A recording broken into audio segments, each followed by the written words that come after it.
and presenters. So join me as letter by letter, one by one, we explore everything from flowers and trees to fruit and veg on the A to Z of TV gardening.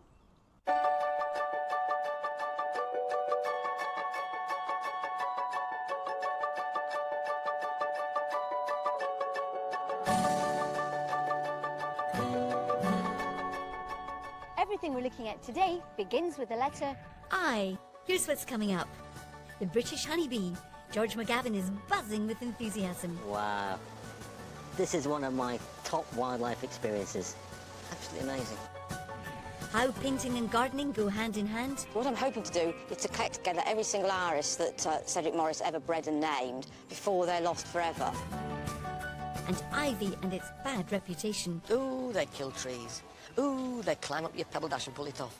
Ooh, they are wonderful garden plants. Just some of the treats we have in store.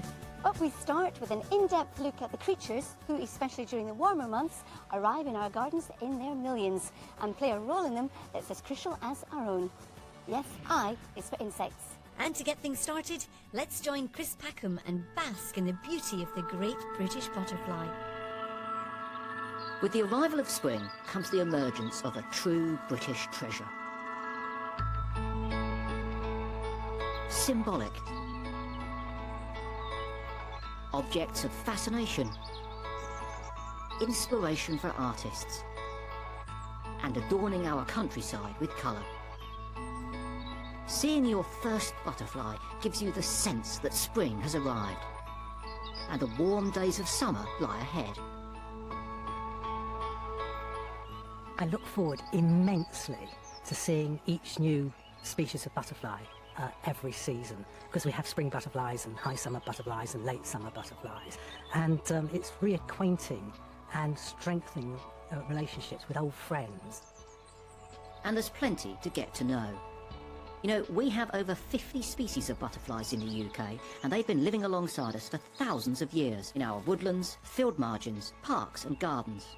But butterflies are not just pretty faces. Oh no, their private lives can be both complex and fascinating. Take the large blue, for example. The caterpillars hatch out and feed on wild thyme, but then they trick a species of ant into taking them into their nest underground. And here they eat the ant's own grubs before emerging again the following year. You've got to agree, butterflies are pretty amazing.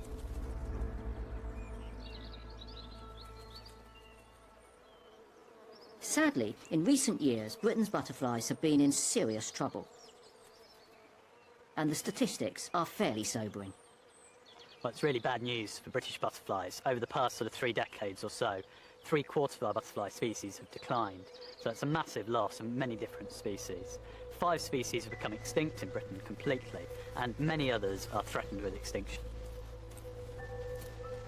To understand why our butterflies are suffering, we have to uncover their complex and fascinating lives. To do that, we have to start at the beginning. Female butterflies are notoriously picky about exactly where they lay their eggs. Some butterflies only breed on a single species of plant. White admiral, for example, only breeds on honeysuckle, but most of them actually breed on plants from a single family. Purple emperor breeds on sallows, which are a type of willow. They're very choosy, these butterflies, and that makes them very sensitive. As soon as that plant has gone, then they go extinct at that place straight away. They live very fast lives, so they respond very quickly to these changes. And the reason they are so fussy? Well, it's because of these. The key to a butterfly's success is getting the right food plants for their hungry caterpillars. And unfortunately, these plants have been disappearing from our countryside. The big problem that our British butterflies have faced is the loss of traditional ways that we manage our farmland and our forests. They're now increasingly restricted to small pockets of habitat, small islands in a sea of otherwise inhospitable terrain, might be intensive farmland or housing, roads and so on. And they really need to be able to move through the landscape. But with that landscape changing so fast and such specific and different needs, it's no wonder that they found it difficult to cope. But there is a simple solution to their complex problem. Understand the species and then make space for its needs. We're lucky we know a lot about butterflies in Britain, probably more than any other country in the world. they respond so quickly to change, and we can reverse some of these declines. The perfect example is the heath fritillary. Its food plant, common cowweed, grows in sunny woodland glades. Now, when traditional forestry methods stopped, the clearings covered over and the butterflies came close to extinction. But by simply changing back to the original practices, in woodland in Kent, the heath fritillary is now thriving once again. It's not all bad news for butterflies, by any means. The truth is that they live in a bit of a different dynamic, almost a different dimension to us, and their populations yo-yo up and down, depending on weather cycles and what's happening with their habitats, and they can boom or bust. We want to see far more boom. Boum, l'astre du jour fait boum, tout avec lui dit boum, quand notre cœur fait boum boum. So, how do you attract butterflies to your garden? In a minute, a few tips from Toby Buckland. But first, here's Carol Klein and Ivan Hicks at the Butterfly World in Hertfordshire.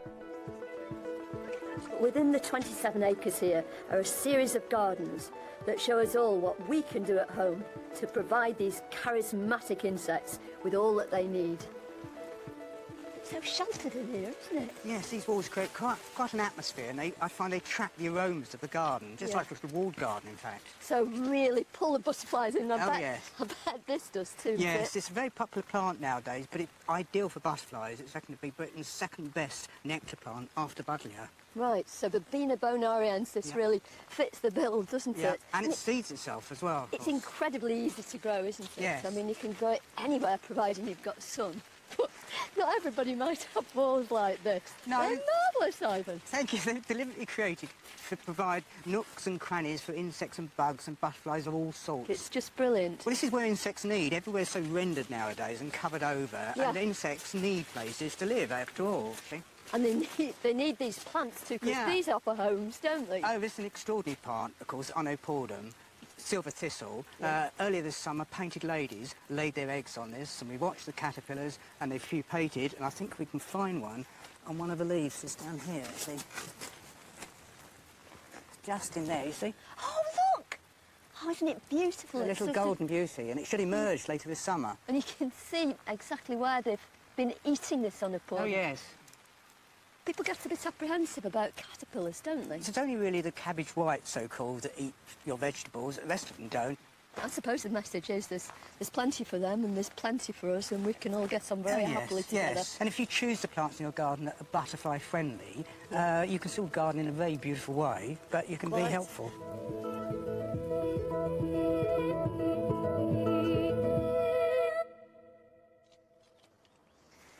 So we thought we'd do our bit for the butterflies here at Greenacre.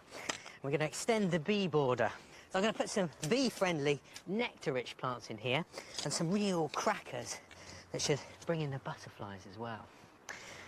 First one is a buddleia. It's called Lindleyana, Buddleia Lindleyana, and it has most delicate little purple tubes for flowers. They're produced in long panicles like on any butterfly bush, and that's good for the butterflies that visit because it means they got food over a long period of time. You see, they open at the base of the panicle first and then working their way up like, I suppose, like a firework fizzing to the tips. Lasts for months.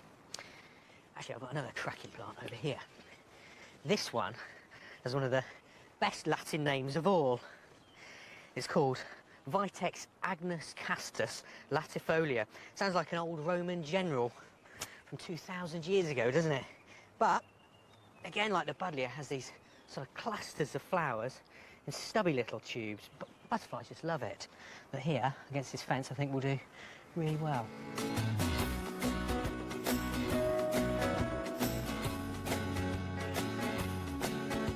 There are so many beautiful butterfly plants, but if you're not sure which ones to choose when buying, a good tip is to look out for small flowers in clusters or spikes. Thanks, Toby. Now, let's join Joe Swift, who's been having pest-related problems on his vegetable plots. Well, it's a relaxed summer's day up the allotment. A bit of harvesting, bit of weeding, bit of watering, maybe putting a few bits and pieces in and taking some out. But the exciting thing is that I've got an entomologist coming up here today. What's one of those? An entomologist, Mark, is Bugman. It's Bugman. You've heard of Batman, you've heard of Spider-Man. Well, we've got Bugman coming up because there's a few bits and pieces eating some of my crops, so I thought I'd get him up and have a look. Right, Ian, something has been nibbling my brassicas. Well, I know it's not birds, it's not that sort of damage, but also I've had this net on. Yeah, this will be caterpillar damage. Right.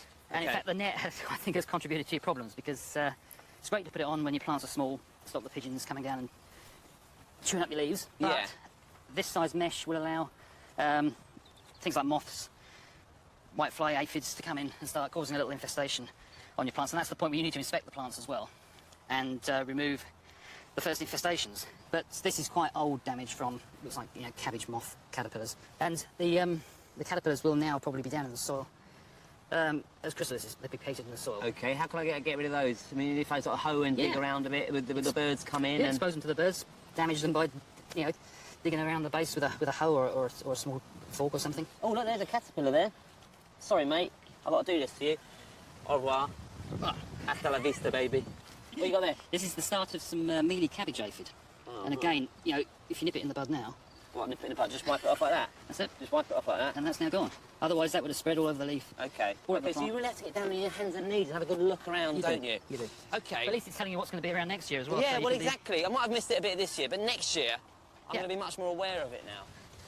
Right, I just want to show you my peas, because I'm not sure what this is at all.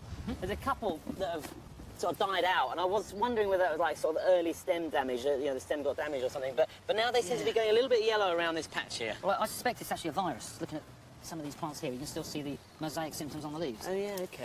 And this will be a virus that's transmitted by aphids, greenfly. Because I did have some black fly and some green fly here, and I've used this, and it seemed to have got rid of it, but maybe the virus had already been spread.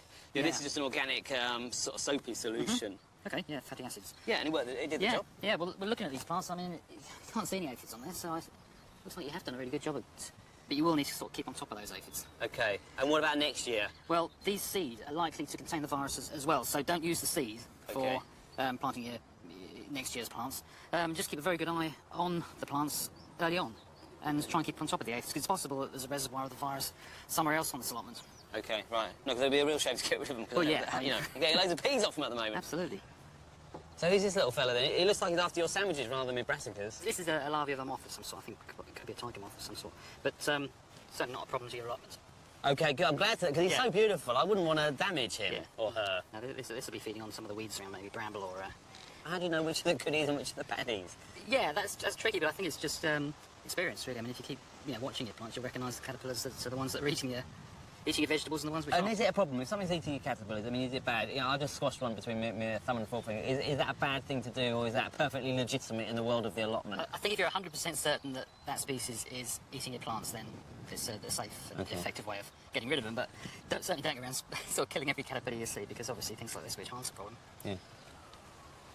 Well, now on the sage, I know I've had a bit of problem at home with mildew and stuff, but this doesn't look like mildew at all. Now that's the feeding damage of the sage leafhopper. Do you see the one here? Feeding damage. Oh, right, OK. Hang on, do they hop? Yeah. Oh, they do hop? Yeah. Well, they hop nicely, actually. Now, is there anything I should be worried about? I mean, it looks perfectly edible, this sage. No. All that is really is a little bit of leaf damage where they feed on plant sap. So what they're doing is they're tapping into the cells, sucking out the contents, and you're ending up with these little sort of necrotic areas, which is basically empty cells. OK. It's not affecting the taste. They're not nicking all the tasty bits of my sage. No. No, you What's he got there? I brought my pooter along. Oh. What an entomologist uses to catch insects, so I thought Oh, this is exciting. Yeah, so you basically suck down the tube here and the insects end up in the pot. So. OK. Oh, it's completely silent, and there they are. And there they are, in your little jar, hopping around. If you look at these under a microscope, they're really pretty. Sort of like they are very beautiful, aren't they? Yeah. They won't cause you too much damage. OK, fine. So I'm going to leave those little fellas there. Yeah. We'll release these later. Yes. We'll investigate some more insects later on in the show, but we're moving on now from creepy crawlies of spring and summer to a creeping climber that's often associated with winter time. Our next item, I, is for ivy. Let's join John Craven and the editor of the Flora Britannia, Richard Mabey. Well, here we are in your very own wood in Hertfordshire, and there's a lot of ivy on these beech trees. Yeah, but only at the edge of the wood. Ivy's not really a plant of the dark interiors of ancient woodlands. It tends to grow at the edges. It likes hedgerows, it likes a bit of light, it likes a rich soil, and it gets established along an edge like that one there, which used to be an old track down to the village. And when it's growing in a hedge like that, it will put down these suckering tendrils and gradually creep over the ground into the wood towards trees. And when it reaches the tree, does it cause any damage as it climbs up it? No, it's one of the myths that we ought to nail right from the outset about ivy. It isn't a parasite. It doesn't take any sustenance out of the tree at all. It doesn't even strangle it or suffocate it in the way that some people think. All it does is use the tree as a kind of trestle. It puts out these little suckering tendrils and climbs up it towards the light. And This one's almost reached the top of the tree. Yeah, it can get to a great height. And sometimes when it does get that height, it can cause a bit of trouble by smothering the leafing branches, which of course will cut down the tree's capacity to make food. But that's no excuse really for the hacking down of ivy that you see so often, because it's a terrific plant, a great But thing. it does have a sort of gloomy image, ivy, doesn't it, as opposed to holly, which is a joyous plant. That's right. I think you may have picked this up in the last century. It has a habit of growing around old ruins and derelict churches and cemeteries. The Romantic poets used to notice this quite a lot, and I think that association may have lingered. Sort of association with death, really. And this very dark green of the leaves. That's right. It keeps that colour right through winter, of course. That's an introduction to ivy, but here's more from Alan Titchmarsh. Now, a few years ago, ivies were having a bad press. Ooh, they kill trees. Ooh, they climb up your pebble dash and pull it off. Ooh, they are wonderful garden plants. And look at the variety, particularly if you want something golden. This is golden carpet, rather strangely, trained up a moss pole, but beautiful, vibrant, lime greeny yellow leaves. They don't come more butter yellow than Midas touch. Not much green speckling here, it's almost all yellow. And when it comes to leaf form as well, they are amazingly diverse. Mandas crested, larger fingered leaves with rippled edges. You can even train them into standards with a sturdy trunk. This is Deltoidea, with bright green heart-shaped leaves and this lollipop head of branches that looks every bit like a bay tree and equally evergreen. The only thing is, don't use it in your bouquet garni. And if you like the look of that, here's Rachel Detain on how to train one. Many people grow plants as a standard, but for a different alternative, how about training one from ivy? Try and use a variety of Hedrohelix, which is our native English ivy. This lovely one is gold ingot, and this is glacier with a lovely silvery variegation. But I'm going to use a very plain ivy called Chicago. Now you need to try and choose a plant with 2 good long stems on it, and then remove all the leaves from the lower part of the stem, like that. Pop a couple of crops in the bottom of the pot, and then I'm going to fill it up with John Innes No. 2, which is a soil-based compost, so it's a little bit heavier, and it'll give it some stability and stop the pole from wobbling around. Now, pop the plant in, a bit of a squeeze. There we are. I'm going to plant it slightly to the side here to leave room for the pole. Now, this is just a broom handle with a wired-on hanging basket. And I'm going to push it down right by the side of the ivy, really firmly like that, and weave the stems evenly up the pole and secure it with plastic ties. When you get to the top of the pole, weave the stems into the basket, and then remember to pinch out the tips, and as it matures, keep clipping away to maintain the shape.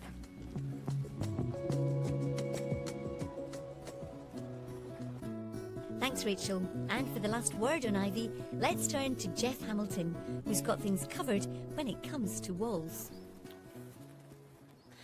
If you want to plant a new ivy, or any self-clinging climber come to that, like Virginia creeper or climbing hydrangea, there's one important point to remember, and that is that it's only the new growth that will stick to the wall. So when you go down to the garden centre and you're tempted to buy a plant like this, remember that none of this old growth will actually stick to the wall. And there's not a lot of point in fixing it to the wall either, because the top of it will then wave around and the new growth will have great difficulty sticking to the wall. You're much better off to buy a smaller, cheaper plant like this. Make the hole a good foot or 2 from the wall, where it'll get a bit of moisture, and prepare the soil really well with lots of organic matter, and then it can be planted in just the normal way.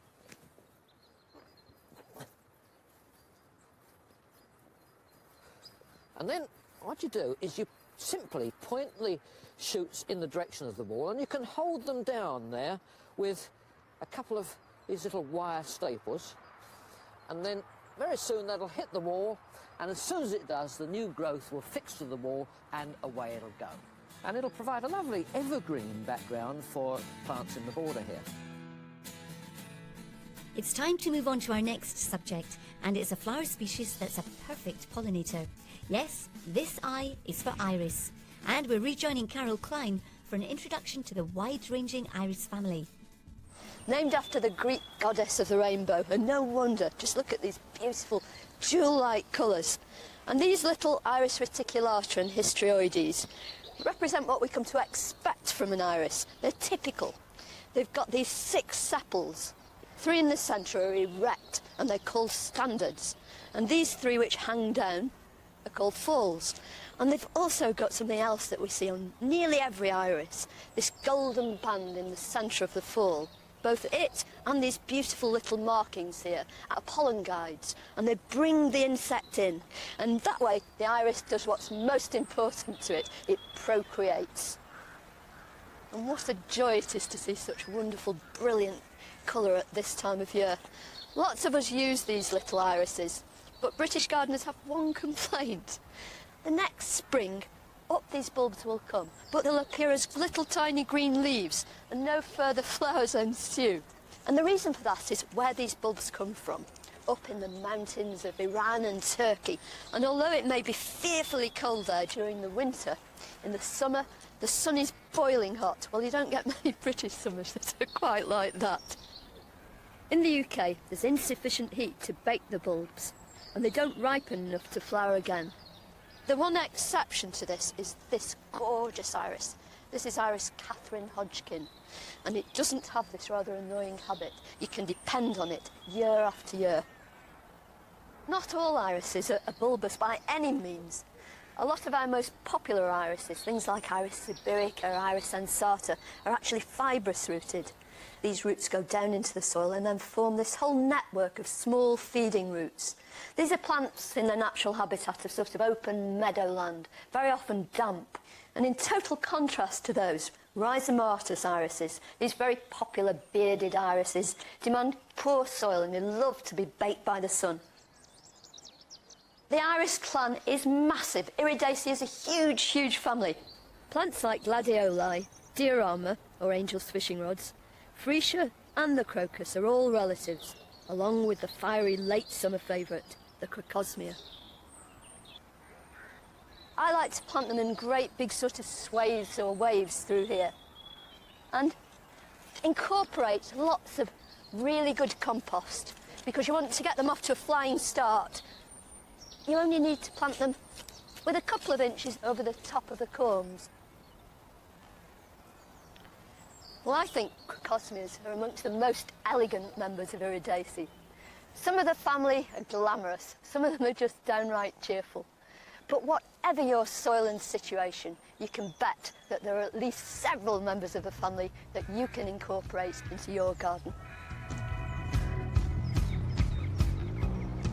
One person who has incorporated irises into her life is Sarah Cook, former head gardener of Sissinghurst Castle and preserver of the legacy of the legendary plantsman Cedric Morris.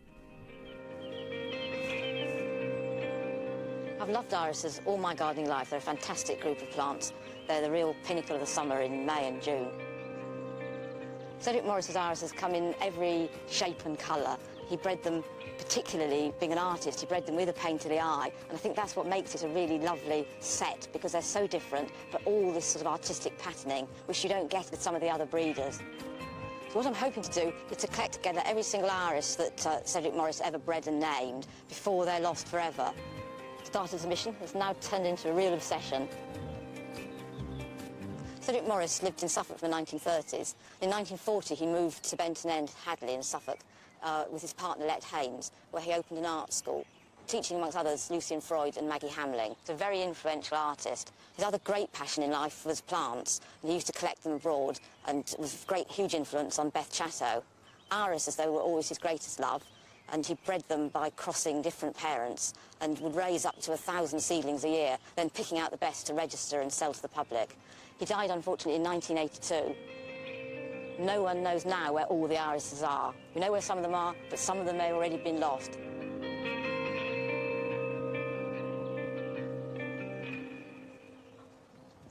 This is Benton Nigel, which I think is probably the inspiration for the whole collection. I found it growing at Sissinghurst when I was a young gardener there, and it just made me feel so much at home. He named his irises Benton after Benton End, where he lived in Hadley, place of my youth, then gave them a second name, often after his friends. And this is named for Nigel Scott, who, a young man who helped Cedric Morris in his garden for many years. When I came to finding his irises growing at Sissinghurst, it was only a small step from there, really, to when I retired, to thinking, I know I'll collect together the ones that he bred. At the time, I knew 5 names from the plant finder. Imagine the horror when I discovered there were about 90 altogether. And this iris is particularly exciting. It's one of Cedric's pinks, and probably could be Strathmore, which is one that I haven't had before. Identified possibly from the picture in this book. Strathmore, very interesting, because it was shown in the 1948 Chelsea Flower Show, and Sir Cedric Morris met the Queen Mother and asked her permission as to whether he could actually call it after her home, and she kindly granted that to him. There are really 3 stages to researching this collection. The winter stage in the Royal Horticultural Society Linley Library, looking at old catalogues and books that were written when Cedric Morris was breeding, which gives me the descriptions of the irises. And then the sort of mad May, mad June stage, which is going around seeing the irises, meeting people, rushing all over the country, really, looking for the actual plants themselves. So then you bring them all back home again, grow them and flower them, and then the following year is the really difficult, tricky bit, which is matching the descriptions you've got from the libraries with the actual flower when it comes into bloom. This one was potentially very exciting. Came to me from Benton End. I've read the descriptions in catalogues to try to match it up to one of Cedric's irises, and the best match is Benton Alcibiades. And Alcibiades was the bull terrier of a friend, and I love the idea of having an animal growing in my garden. It's described as very tall, late and robust. Standards cream, then the foals are described with slight coffee reticulations. And I wonder, could this possibly be described as coffee? They're certainly reticulations. And here in the same catalogue, I have a picture of Benton Rubeo that was Sir Cedric Morris's pet macaw. So if anyone has this, I'd just love to get the macaw as well as the bull terrier. It'd be really exciting.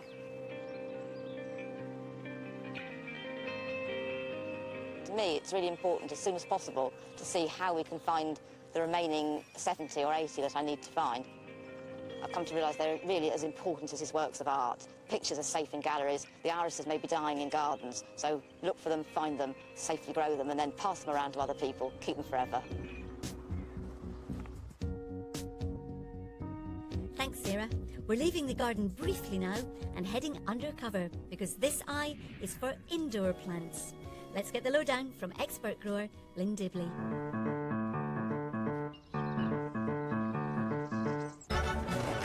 The business started over 30 years ago. My father was really keen on houseplants, and he just was given a Streptocarpus by a friend, and he just started propagating it, and it just moved on from that. Today we have somewhere in the region of 1 acre of glasshouses. We're best known for Streptocarpus, and we hold a national collection of Streptocarpus as well in this country. Streptocarpus come from southern Africa and Madagascar, and they grow in wooded areas in the mountainsides up there. And the features which distinguish Streptocarpus are the 5 lobes which are fused into a trumpet-shaped flower, and the flowers are held on stems above a rosette of leaves.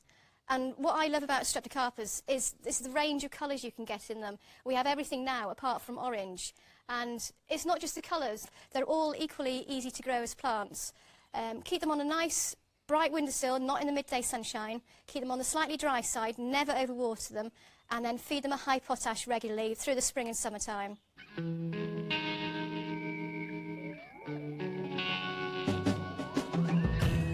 Coleus are another example of a great option as houseplants because they have fantastic foliage. Most people know Coleus from council bedding displays in parks, but they actually make really good houseplants as well. The foliage varies from yellows, reds, greens and orange, and all sorts of patterns in between. And the best thing about Coleus is they're the easiest plants ever to grow. I believe houseplants are undervalued. They're not considered the most elite of plants which are grown in the horticultural world in Britain, certainly. Over in Germany, Denmark, on the continent, houseplants are considered far more popular and far more important.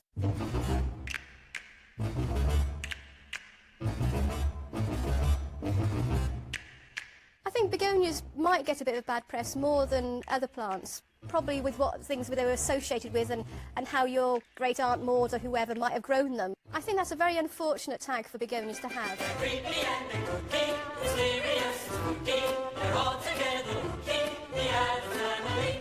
The great thing about begonias is the variety of textures and colours. Begonia sizemorii has this fantastic hairy surface, which is lovely and soft, and then you get the colours in Vesuvius, the black and the red, really intense colours. And then Fireworks has got these lovely markings with the pink and the dark black on it as well. And then Escargot has got the swirl in the centre, which is emphasised by the colour of the foliage. I think houseplants are becoming more popular, but at the end of the day, it's quality that counts. I hope we will get a gold medal in Hampton Court. I'm pretty sure we will, looking at the plants we've got to one side at the moment for it. I'm pretty confident. And she came so close, winning silver that year. But never mind, there have been plenty of gold since then. Now we're nearing the end of our journey through the letter I and returning to the subject of insects. And this time, the buzz is about bees. Bee numbers have been falling dramatically. So George McGavin went to speak to Bromley beekeeper Peter Spring-Hall to find out what we can do to help the British honeybee. Hi, Peter. Oh, hello, Jules. Is there more interest in having bees? I mean, Certainly, yeah. People take much more interest now, especially the younger people, which is a good thing. If you thought about beekeeping but were afraid of being stung, Peter's bees would appeal to you. For many years now, I've been trying to breed docile bees, and I'm pretty well there now, as you'll see. Wow. This is one of my top wildlife experiences. Absolutely amazing. Honeybees are not just essential to our survival, they're also fascinating creatures in their own right. Well, honeybees are the most socially advanced of all the insects, and we've got worker bees everywhere. Of course, worker bees are in the job of making honey, which of course they bring back fluids from flowers. They swallow that, it comes back to the hive, and then they basically throw it up into the cells. So in fact, what you're eating when you spread honey on your bread is bee sick. And what's that? Oh, that is fantastic. It can take up to 10 million foraging trips to produce 1 jar of honey, so bear that in mind if you're thinking of replacing a flower bed with a lawn. Oh, there she is. There's the queen. She is responsible for laying all the eggs in this colony, and all the workers are her offspring.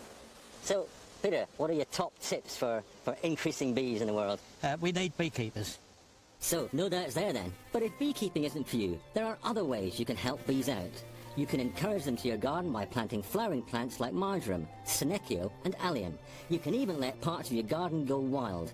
It provides them with a variety of wild flowers to collect pollen and nectar from. And don't kill bees that come into your house. Instead, use my neat invention for removing bees humanely. All you need is a pair of cheap barbecue tongs and a couple of tea strainers. And you basically assemble them so you make a little bee capturing device. And here's how it works. You cut the ends off the tea strainers, and then you drill some holes, and then after you've drilled them all, you simply assemble your bee catcher. So there we have it, a very simple and cheap tool. If bees enter your house, you don't have to kill them, you can catch them and put them outside. Every bee counts. Thanks, George. Now, on our insect investigation, we've encountered the bees, the bugs, and the butterflies. So let's make it a Fab Four with a look at the beetles. Stag beetles in this case, in the company of Miranda Kristofnikov. At first sight, rotten trees could be mistaken for a sign of neglect, but decaying timber is actually one of our most important wildlife habitats, and is home to a rather formidable-looking giant. The stag beetle, Britain's largest. Adults may only live for a matter of weeks, so they're hard to track down and getting more scarce. Richmond Park in southwest London is a real beetle hotspot. Dr. Nigel Reeve is the ecologist for the Royal Parks, and he knows the value of Richmond's 100,000 trees, alive or dead. Even after they're dead, 200-300 years, they can be rotting away. Meanwhile, they're providing very, very important habitat for the invertebrates for which this park is internationally designated. One of the highlights is the beetles. We did a recent survey in the park, and we found over 348 species of beetles living in the decaying wood. That's just the beetles. If you're conserving decaying wood, you're doing a very big favour to biodiversity, because this is normally a group of species that just doesn't get favoured in conservation management. South East England's warmer, drier climate is the last stronghold of the stag beetle in Britain, as it's believed wet, cold winters kill their young. The male's huge antler-like jaws, or mandibles, give the stags their name, and they use them to fight for access to the smaller females.